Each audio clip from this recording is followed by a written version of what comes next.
And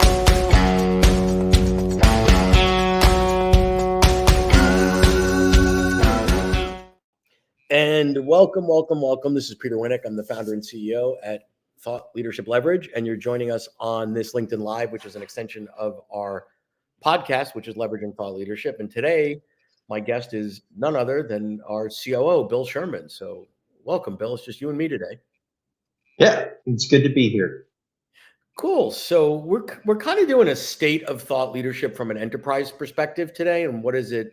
Sharing some things that we've seen, which would hopefully be helpful to folks. So I want to hand it to Bill to start sort of at you think of this as a pyramid. What are the basics, the fundamentals in terms of frameworks and models that are needed so that you can successfully embed your thought leadership into large organizations? So one of the things that we've long believed, and I've seen a trend amplifying in the marketplace, is the demand for content which is not based on instinct or gut, but is really well-researched, supported, and validated, right? And so it's sort of like two lines crossing. You can get to a certain point in thought leadership by putting out your opinions. But at some point when you're trying to reach at an enterprise scale, your audience says, well, do you think or do you know? And well, stay there for a minute, because I think one of the things here that's interesting, if we start to double click on that, is, well, what does it take to be a successful keynoter?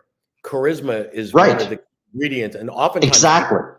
people that have the scales and the model and all those things might not have the chops to make it on stage, but inversely, the people that have the charisma and that stage energy might not have what they need to under the hood to succeed at scale. So there's a bit of a and think about the general ways into business thought leadership.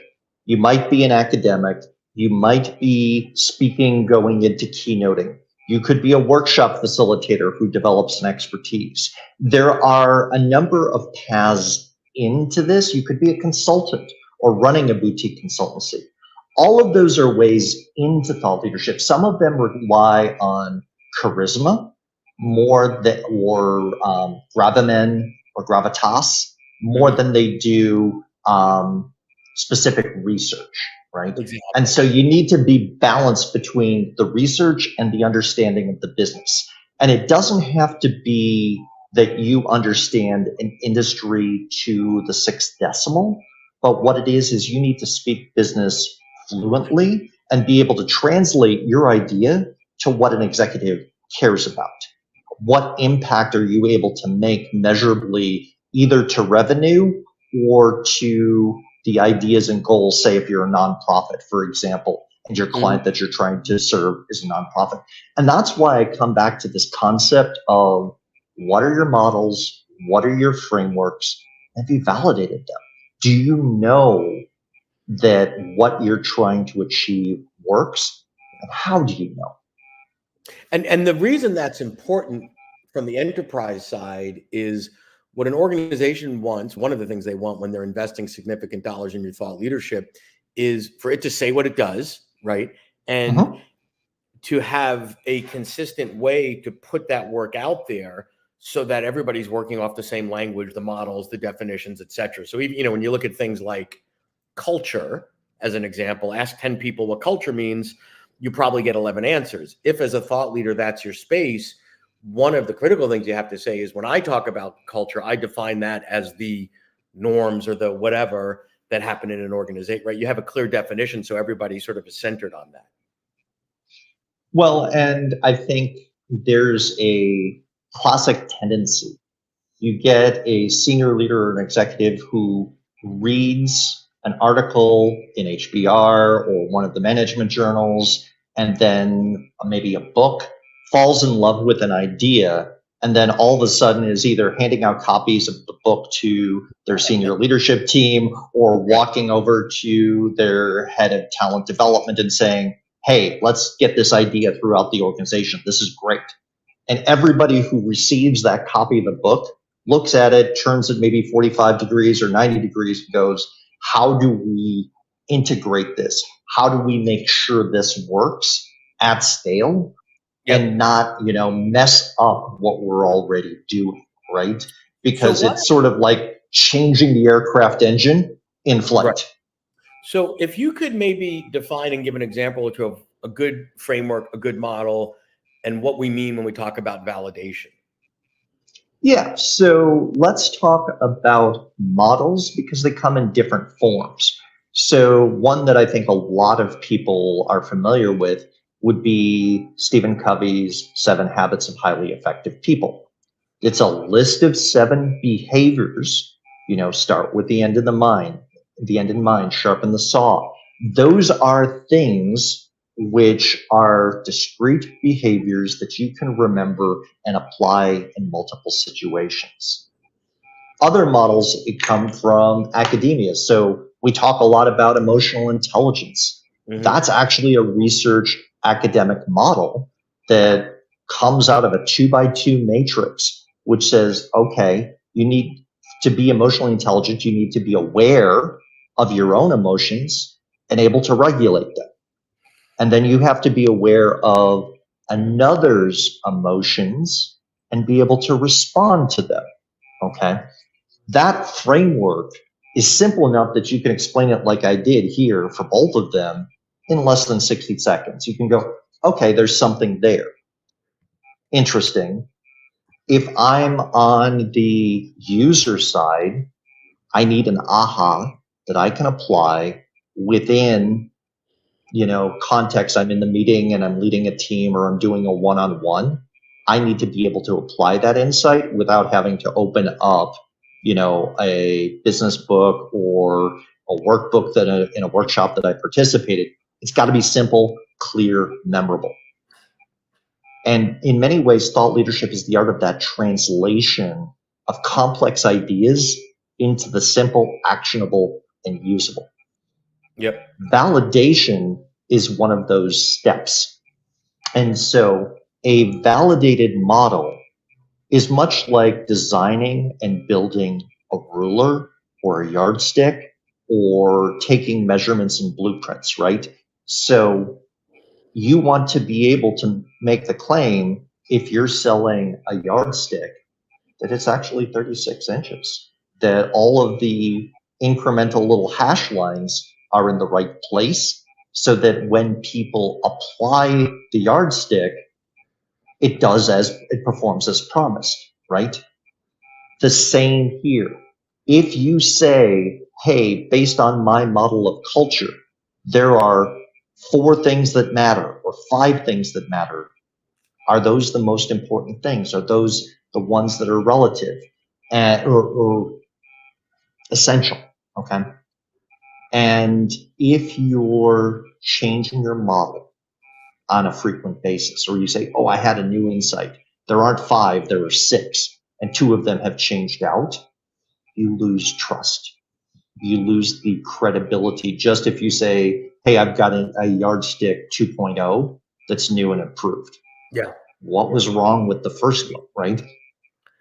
And it's about collecting data. It's about analyzing that data and then being able to say the claims that I'm making for measurement and the things that I'm saying that are important are actually what matters. And we've seen the shift increasingly to a much more data-driven organization. Every year, the enterprise is saying, especially if we're going to scale an idea, it's got to be measurable. It's got to be tied to business outcomes. Yep. So that's basically table stakes. So said another way, if you don't have a solid model, if you don't have the frameworks and it's not validated, when you're lucky enough to potentially have a conversation with a large scale buyer, think Fortune 1000 company or something, you're out, right? They're going to be asking a couple of questions and say, oh, well, where did you come up with that framework from? Oh, it's kind of what I believe, or it's just. Or I have an assessment or an organizational diagnostic, either to measure skills within individuals, et cetera. Well, does this work? Are the questions the right questions? Is the feedback report based on gut instinct or science? Yep. So if we go up to the next level, let's assume you've got that, right? Because if you don't, you're out, right? Now the next step is, what does it take to win at scale from an enterprise level? So to me, you have to understand, from my perspective, you have to understand, well, there's a significant difference between the needs and desires of the economic buyer and the user. And all too often, what we see in our work is that the thought leader is so focused on the end user. Think the reader in the book, the butt in the seat in the classroom, the whatever, that this concept of there's this other layer of an economic buyer that has totally different desires and needs isn't even on their radar. So what are they looking for? They're looking for, does this scale, right? If Bill is the greatest guy in the world on culture, but nothing's documented and there isn't anything scalable, et cetera, that might make for an interesting conversation or a keynote, but I can't, if my job entails how do I develop the capabilities of 30,000 people in my organization, he's out, right? So it's got to be. Well, and let me interject here for a second. Great ideas may be exceptional ideas. You may have the best idea. It's not. Your audio's pausing, Bill. What? Am I back? Yeah, now you're back. Sorry, but so you said great ideas, and then your audio. Yeah. Great ideas are not guaranteed to scale on their own. They need to be designed to scale, because if you have a great idea but no way of scaling it, it's going to sit on the shelf. Great ideas just don't take flight. Yep. So you got to have consistency in how you choose to bring those ideas to the organization. That could be achieved by, e-learning, digital assessments, licensing, either internal or external. Like, so train the trainers. What does it mean if you have an army of trainers that are certified? What does it mean in an organization if they want their people to deliver it? What are the prereqs? How do we develop that so that we're delivering a high quality, consistent experience? Because what we don't want to have is 20 different people in an organization take 20 different programs and come out the other side of it with a vastly different experience. There's always room for a little bit of nuance, or someone's style is a little bit different than others, but you've got to have a consistent outcome in terms of the desired learnings that you're trying to achieve. And then the other thing that not as many thought leaders talk about enough is, most thought leaders are talking about, how do I get the most for my work, which is great, but that's very much a keynote mindset. How do I go from making 30,000 a keynote to 50 or whatever? The reality is that is a low volume, high ticket price business. And when you're selling at scale into an organization, you're actually in the opposite business, which you're in a low ticket price per capita, high volume. So one of the ways to think about that is, wow, if company X came to me and said, how would I train 30,000 people in your work at, pick a nominal number, $10, $20, $30 a head? And the answer isn't give them your book. What does that look like? Because there's a huge market for that in digital and scalable, et cetera. We can debate, oh man, but the classroom and the live experience is better, or whatever. You've got to have segmented pricing. Yes, maybe the classroom is better. That's a discussion for another day. But if the demand is, what do you have at $20 a head, $50 a head, $500 a head, and you can't fill those in, you're also out of the enterprise game. Absolutely.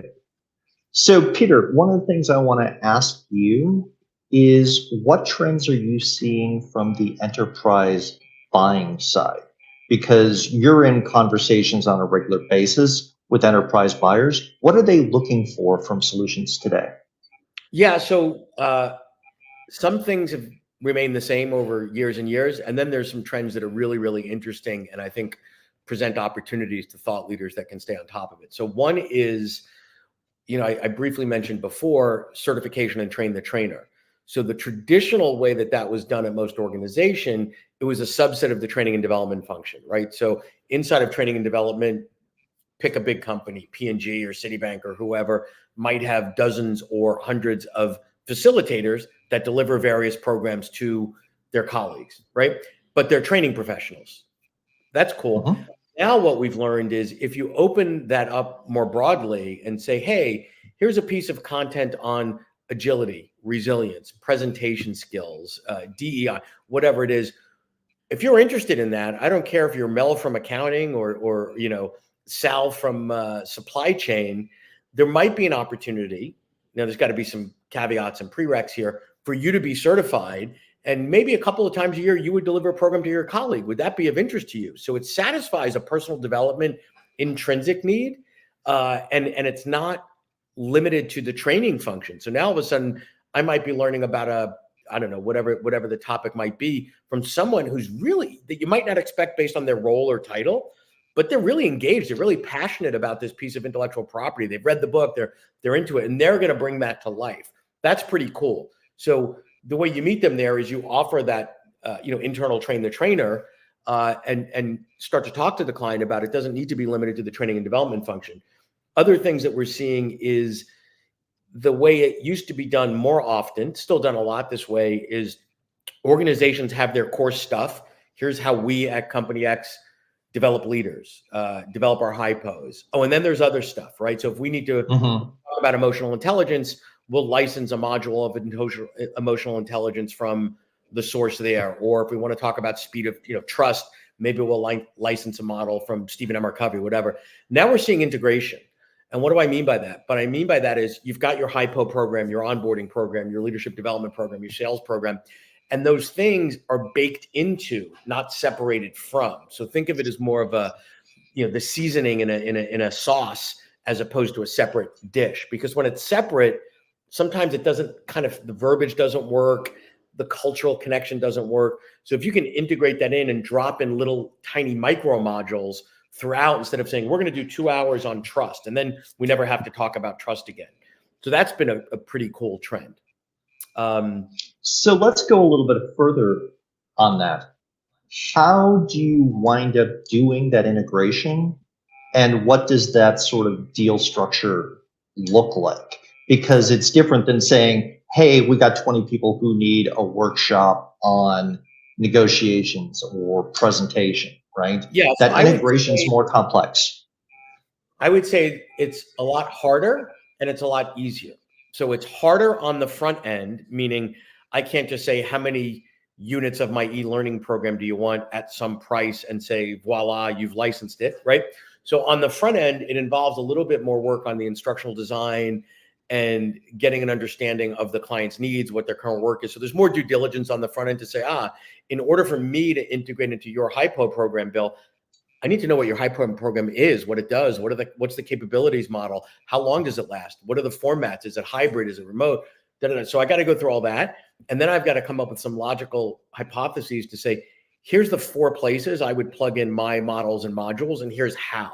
So a little bit more thinking on the front end, but once you do that custom integration, because the reward for it being more difficult on the front end, it more often than not leads to a longer term relationship, meaning the client knows it's taking longer. They want to amortize that front end investment. So it's not uncommon for that to start with a 3 to 5 year licensing deal, and years, 2 through 5, when you're not doing that integration, are incredibly profitable, because now you're in essence licensing your models, your intellectual property, et cetera. And, when our clients are getting paid year 2, 3, 4, and 5 for, deal they did a couple of years ago, that's a lot easier way to make a living than, flying to Barcelona on Tuesday, Rome on Thursday, and Cleveland the following Monday. Well, and one of the things that I've seen clients sort of surprised by is that you can take essentially a handful of PowerPoint slides, and that can be the core body of a licensing agreement. Circling back to the early comment, if those models and frameworks are solid, they're validated, they're tested, and they work, then they want to take those models as an enterprise client and make sure that people understand them and know when and how to use them, right? And so it's distilling the idea down to its essential so that you can insert it in, like you said, whether it's onboarding or leadership development, and then be touched on and again, so that it becomes part of the common language of the organization. Yeah, and I think that simplicity, when you think about this is not new, right? This is what Blanchard did with situational leadership. This is what's right. Was social styles in the 1960s. People look and go, wow, that's really simple. It's just a matrix. So my challenge to them is, okay, give me the representation of your work. You've written 300-page books. The data tells us that most people aren't getting past 18 pages. The book sales are horrible. How might you represent the essence of your book in a matrix? That's really, really, really hard to get something to be really, really, really simple, which goes to another trend, which is shorter is better. So we could, you have a couple choices here. You can sit back and moan and be the two Muppets on the balcony, complaining about Statler and Waldorf. Yes, Statler and Waldorf, right? You can be those two. Oh, this is horrible. Going, back in the day, we used to do 4 days in person and da da da da da. The reality is we're not coming back to that. And there are some exceptions. No. By and large, that is no longer and never will be the default. How do we teach this? We lock people in a room for 3 or 4 days. It's micro learning, small doses delivered over time. And there's more pull than push. So push is, lock in a room for 5 days, teach you everything there is to know about the sales process here, or the basics of management 101, or whatever the case may be.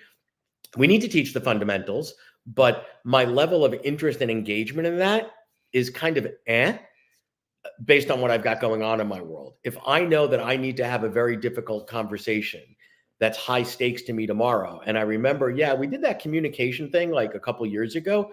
Oh, is there something that they can use to help me now? It's the way we use YouTube today. My dishwasher's making a weird noise. What do? I'm not going to learn to be a dishwasher mechanic. I'm going on YouTube and saying, whatever, GE dishwasher model making funky noise. Bang, there's a video. I'm incredibly engaged for about 4 minutes until I figure that out. Incredibly helpful. And then I move on with my life. And I think that's the way, as learning professionals, we need to start thinking about what can we give them in a really small dose that's really, really valuable, maybe only for a moment in time or a brief period of time.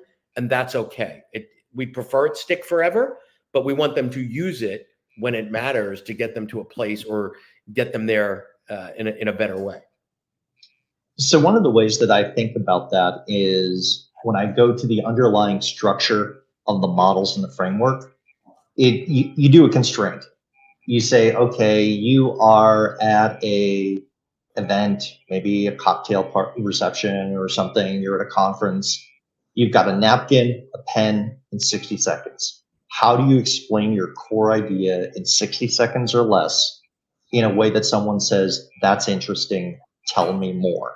Okay, that's the first hurdle. The second thing is, can you take that framework or model, elevate it to a boardroom conversation or a C-suite conversation where they look and they go, this is relevant to the issues that are appropriate here, and then take that same model and framework.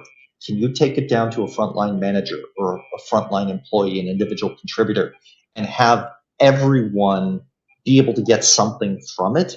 And where I look for the sweet spot is easy to understand, but takes a lifetime to master.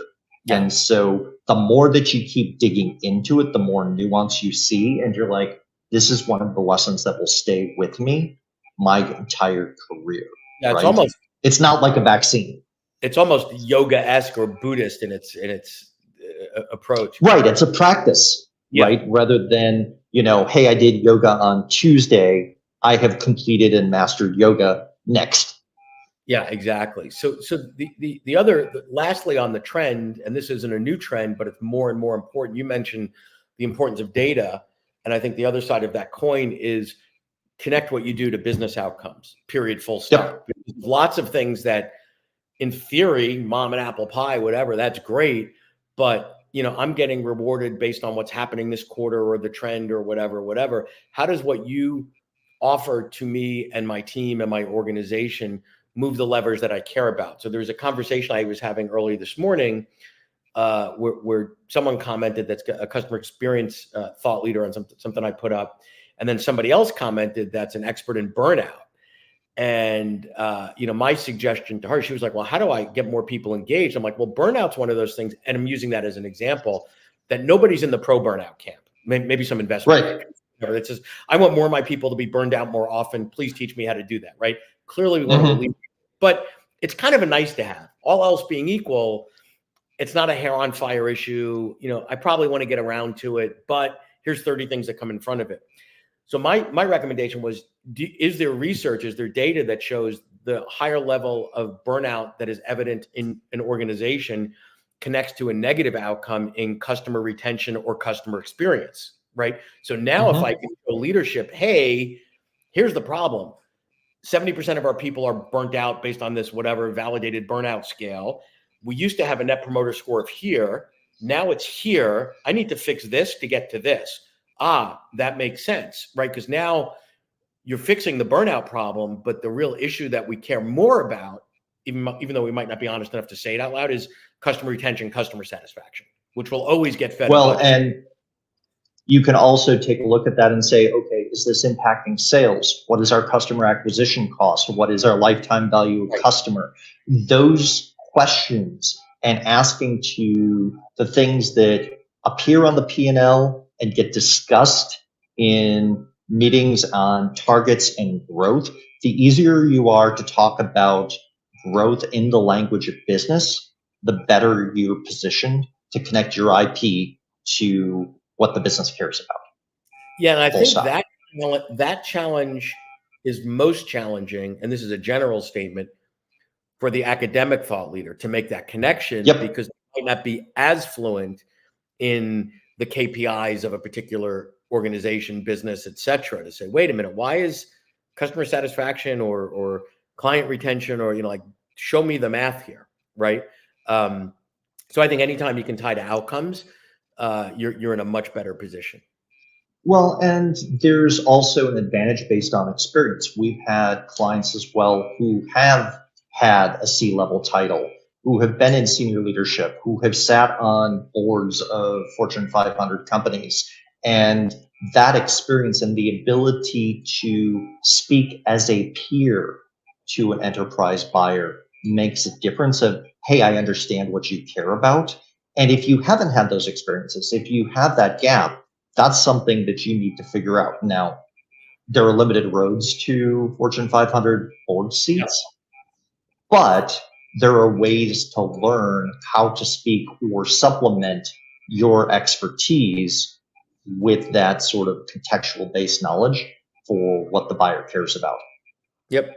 So quick recap on today. Really important to get your models, methods, and frameworks out there, have them validated. And if you don't know what that means, do a little research, do a little homework, figure it out, find some help.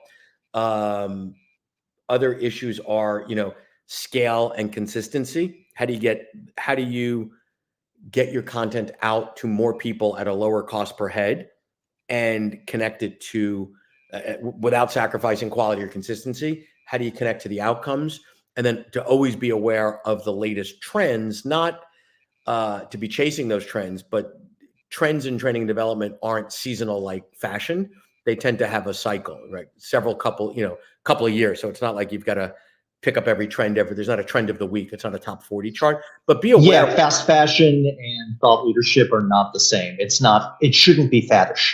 Yeah. And I think part of being aware of those trends is that one of the things that enterprise buyers are looking at when they're engaging with you is, wait, you do this at a lot of other places. What's everybody else doing that's the best practice, right? Because it's almost a byproduct of what you do is that you get to talk to lots of different people in lots of different industries doing lots of different things. So one of the benefits you can bring to your clients is say, hey, I was doing something for financial services last week, and then something else in tech and something else in CPG. And here's what they have in common, but here's what tech does that's really different that I thought was kind of cool.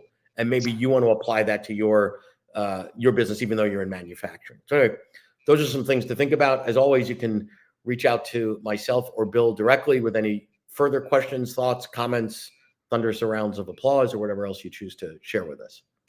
Thanks for your time today. Thank you.